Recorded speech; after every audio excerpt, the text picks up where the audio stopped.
യേശുക്രിസ്തുവിനെ ആരാധിക്കാത്ത വേറെ ഏതെങ്കിലും ഒരു ആരാധനാ രീതി ഉണ്ടെങ്കിൽ ചിലപ്പോൾ നിങ്ങൾക്കത് മാറ്റുമ്പോൾ ചില ആളുകൾക്കെങ്കിലും പേടി വരും. പറയുന്ന കാര്യങ്ങൾ വളരെ ശ്രദ്ധിച്ച് കേൾക്കണം. അതായത് ദൈവമക്കൾക്ക് ഒന്നിനെയും ഭയപ്പെടേണ്ട ആവശ്യമില്ല എന്ന് നമ്മളോട് പറഞ്ഞിട്ടുള്ളത് കർത്താവാണ്. ഇത്തരം ഭയം ആരുടെയെങ്കിലും മനസ്സിലുണ്ടെങ്കിൽ അവര് ഈ വചന ഹൃദയത്തിൽ സൂക്ഷിക്കുകയും അതരം കൊണ്ട് ഏറ്റുപറയുകയും ചെയ്യണം. ലൂക്കാ 10:19 എന്താണ്?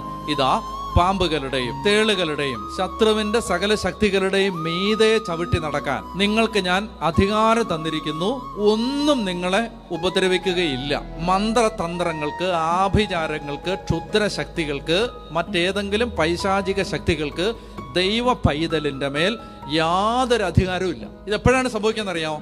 ഇത് നിങ്ങൾ വിശ്വസിക്കണം. മർക്കോസിന്റെ സുവിശേഷം 16-ാം അധ്യായം 15 മുതലുള്ള വാക്യങ്ങൾ വായിക്കാം. അവൻ അവരോട് പറഞ്ഞു, നിങ്ങൾ ലോകമെങ്ങും പോയി എല്ലാ സൃഷ്ടികളോട് സുവിശേഷം പ്രസംഗിക്കുവിൻ. വിശ്വസിച്ച് സ്നാനം സ്വീകരിക്കുന്നവർ രക്ഷിക്കപ്പെടും.